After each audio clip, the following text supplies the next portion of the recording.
Hey, this is Trish, and I have an incredible question sent in from a reader of my blog, and he is in England, and I'm just going to jump right into it because it's really detailed and it's really great.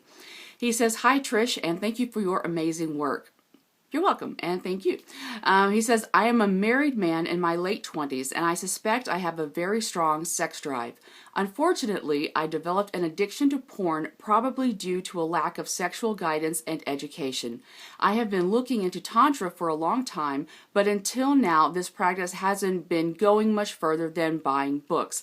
I just can't seem to be able not to ejaculate, as if without it, all the tension in my mind and body can't be channeled, and I keep going back to porn.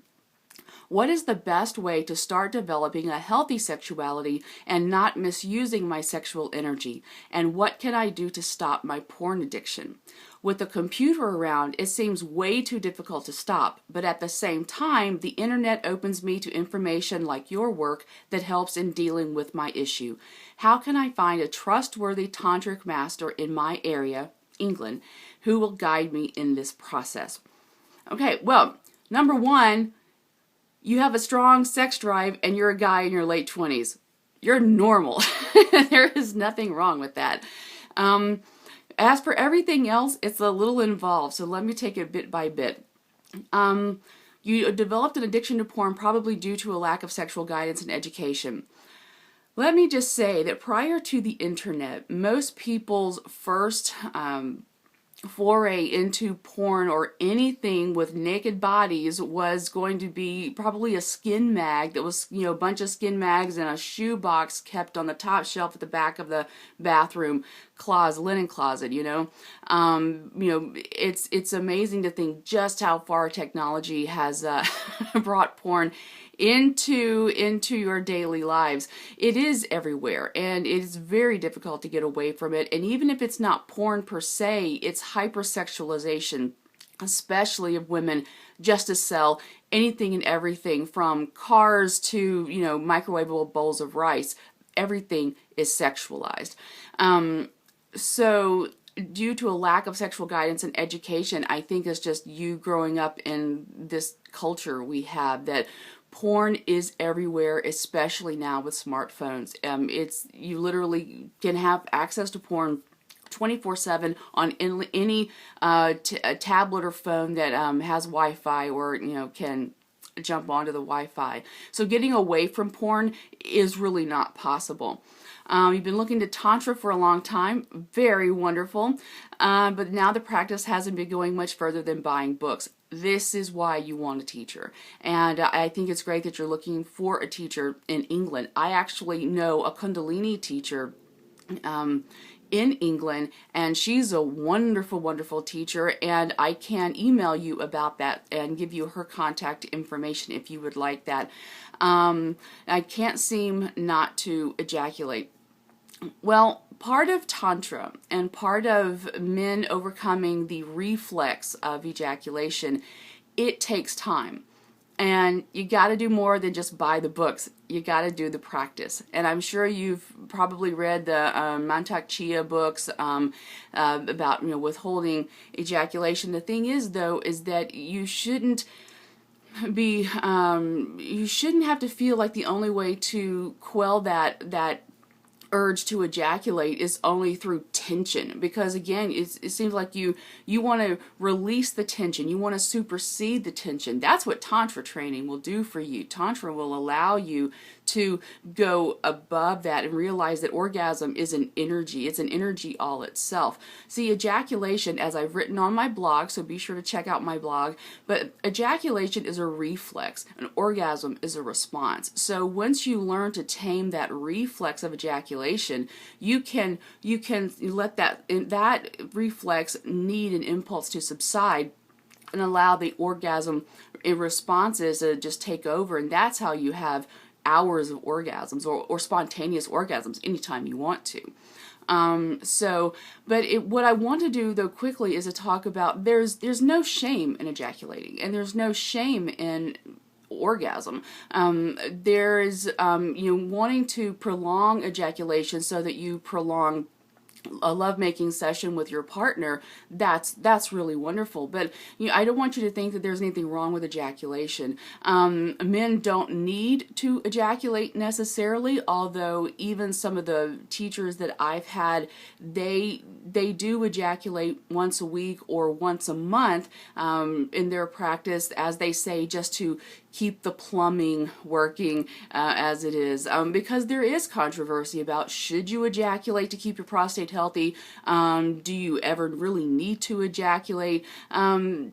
Is the prostate healthy regardless? So that's something that you need to look into further and need to research for yourself in that.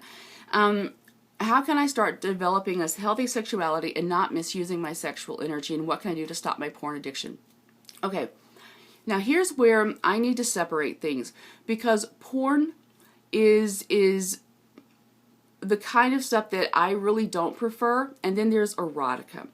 For porn is going to be the kind of the gangbanger, bad lighting, bad music, really bad dialogue. It's those really cheap, badly made, even if they're professionally made, they're still just bad, that range from just, again, the gangbang and the bad production value to some of the more what I would consider unhealthy sexuality, and that would be the things that involve things like bondage, which I personally don't like. Okay, if you like it, that's your business, but I don't like it. But bondage, ranging anything from hitting and punching and slapping. Like, there's just mainstream porn where slapping a woman's breast is part of it. My breasts are very sensitive, so I can't imagine that at all. Or up into things like erotic asphyxiation, which is choking. So for me, porn ranges from just badly made sex on film to the more dangerous stuff that borders on aggravated sexual assault, attempted murder, and stuff that's just kind of rapey. I don't like that. That's not sexy to me.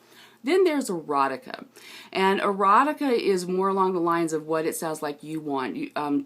Erotica is going to be, couples porn, porn that's beautiful sex, because sex is beautiful, and it should be filmed beautifully, and it should have good music, and it should not have forced dialogue, to try and make a scene work. It's okay to just see two people making love. It's a beautiful thing.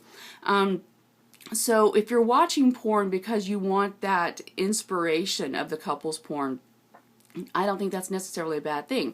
The erotica is also great, especially if you're not very experienced and you want to learn techniques. Erotic porn tends to be filmed a little bit more. It's a little bit more languid, so you can actually get an idea of some of the techniques that are being done. So that can help you with your sexuality and with your relationship.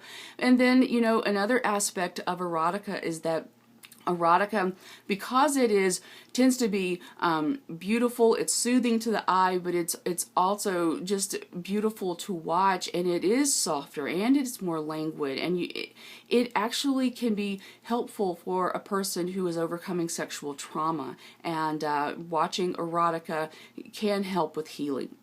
So, your addiction to porn. Let's separate this between your natural urge as a man in your late 20s who has a strong sex drive to want to see things that are sexual, experience things that are sexual. But it sounds to me like you want more of the erotic side of things, the more loving, the more generous side of making love, where you really care about the other person and it isn't just about you getting off. So I just want to talk a little bit about how I differentiate between porn and erotica. How can you stop your porn addiction? Well, there are a few things you can do. Number one, you can keep a journal.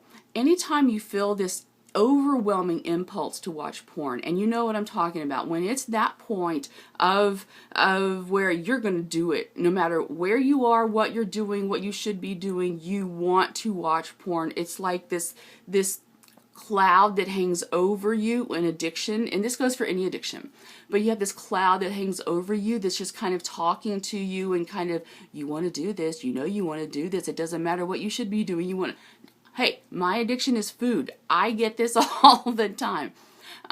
So you want to kind of take stock in that moment of that impulse, okay? And the reason is because if you look at an addiction such as smoking, there are many different layers to the addiction. For smoking, it's the physical addiction of the chemical addiction of the nicotine. It's the tactile sensation of holding the cigarette. It's the oral sensation of having it in the mouth. It's the environmental situation of, well, you can't smoke in a lot of places anymore. So using a smoke break, or I'm just going to go have a quick cigarette, it's a great excuse to get away from people you don't like to be around, such as coworkers or family, or anything that's maybe an obligation.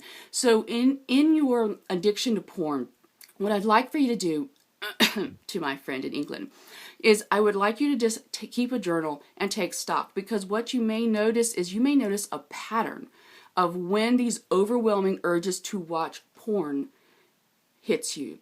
It could be a certain time of the day that this happens, day or night. It could be a certain day of the week. Maybe one day of the week is more stressful than the other.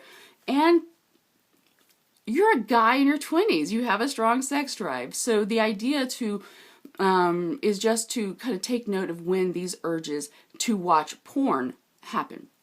Now, why is this important? Taking stock of the patterns is that when you feel that impulse going on, is you can take stock and take maybe 5 minutes and turn that into, okay, why am I really wanting this? What is this really going to serve me to watch this porn or erotica? Either one. Take stock of why you think that's going to help you in that moment. Turn that impulse into a check-in, because porn and erotica, it's all external. And you seem to, according to your letter, you are very much on a path of internal growth and internal expansion, which is exactly what Tantra is. Tantra is a tool, a method of expansion and liberation, and you want to liberate yourself from some of these physical mundanities like ejaculation or porn. But porn is external, it's outside of you. So you want to acknowledge the impulse and then turn it inward. Sit, breathe very deeply, breathe all the way down into your pelvic diaphragm, nice deep breaths, and you want to try and pull that energy upward and inward rather than allowing that energy to pulse downward and outward through the penis, or feeling it well up in the balls or in the perineum, that you want to try and pull that energy up. So you breathe down into your lower belly, into the pelvic diaphragm, and then try and bring that sexual energy up, and then bring it into your heart chakra, your heart area, and then you can expand it from there. You can expand it out your head, out your arms, out your legs, but you want to stop and you want to take stock of in that moment. Turn that impulse into a quick meditation, 5 minutes, 10 minutes. The longer you can do it, the better you're going to be. Because as long as you keep giving into that external stimulus of the porn, you're not going to have this this expansion and liberation within your body that you want. In fact, I can tell you, during my awakening and my process of becoming multi-orgasmic doesn't begin to describe it, but in my tantric process, I became so in tune to my body because I focused on my body. I mentally went inside and what I'm feeling, that I know every millimeter of my vagina, of my clit, of my labia, my nipples, my breasts. I know everything. I know every millimeter because I stopped doing everything. If you've read my blog, I threw my Hitachi wand in the dumpster. I didn't watch porn at all for a few years. I've never been a real big porn watcher anyway, but in getting to know my body, like I can tell you exactly where I am in arousal just by knowing and feeling which tendrils of my prostate are poking through my vaginal wall. I know where I am, how close I am to orgasm, climax, just from knowing which ones are poking through, because it's a process and it takes time to learn that, and you'll never learn that if your focus is external. Your focus has to be internal, has to be in your body. There are techniques for prolonging ejaculation, and this video is already going way too long, but you can research some of those, but you have to allow yourself to get away from this external stimulus and go inside and bring that energy up rather than down and out for you. And the other thing that I wanted to say is that while you're doing all of this is to be gentle with yourself. It is a process. The porn is quick. The porn is immediate gratification. Tantra is a process and it takes time. And if all you're going to do is buy the books and not do the practice, then it's not going to help you. Those books aren't going to help you. So I will absolutely get my friend's name and number to you in England, or her email.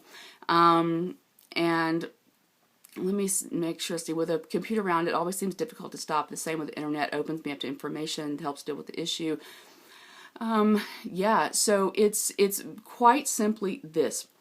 Porn is external, it is outside of you, and it's not real, okay? You need to get into your body. Following along with what I was just saying, what I found to be really interesting is that when I was, I felt that I was awakened enough that I could, oh, okay, you know, I can have all these orgasms, that's great. I actually then started trying to have fantasies or mental pictures in my mind of, you know, my dream partner or just some kind of scenario. And I found that as soon as I went from my body to and really focusing on my body and the internal, because I'm a girl, so all my stuff's inside, right? It doesn't hang outside the way yours does. But I found that as soon as my intention and my focus left the inside of me and went mental, I lost my sexual urges immediately. That I had to learn how to reintegrate fantasy because I was so in tune with my body. And so that was kind of it's like, okay, this is going to be interesting. You know, how can I then transfer all of this sexual energy that I'm feeling, and how can I feel all this with a partner if I can't even, you know, keep it going if I have a mental, you know, fantasy. And so every step of the way is a process. And Tantra is first and foremost an individual process. And when you are fully awakened, then you can start to bring that into your well, maybe not fully awakened, maybe kind of awakened. You can start to bring that into your relationship, but you have to do the work. And so I would suggest for you, my dear friend in England, start reading the books. Read the books you're buying. Read the books and do the exercises, and I will get this information to you, to my friend in England who is a Kundalini master. And first and foremost, know your why. Why are you watching porn? And you only know your why by taking stock.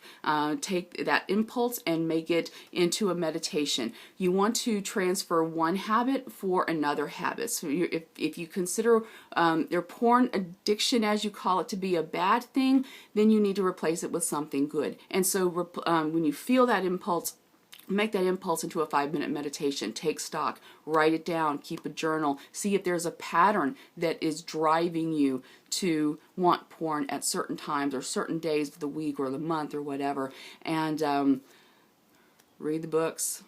Read the books, get with a teacher. You can even, you can contact me. We can do stuff through Skype. So, just let me know once you see this, because I'll let you know that this is on my YouTube, and I look forward to hearing more from you. Because this is just your first email. We had another email or so, and you're talking about how you wanted to cultivate loving energy. Tantra is absolutely the way to develop loving energy. And in order to do that, you got to get away from the porn. Yeah. You can come back to erotica later on, but for everything that you want and the success that you want to have, you need to go internal and get away from all this external stimulus. Except my blog. You have to keep reading my blog. That you have to do.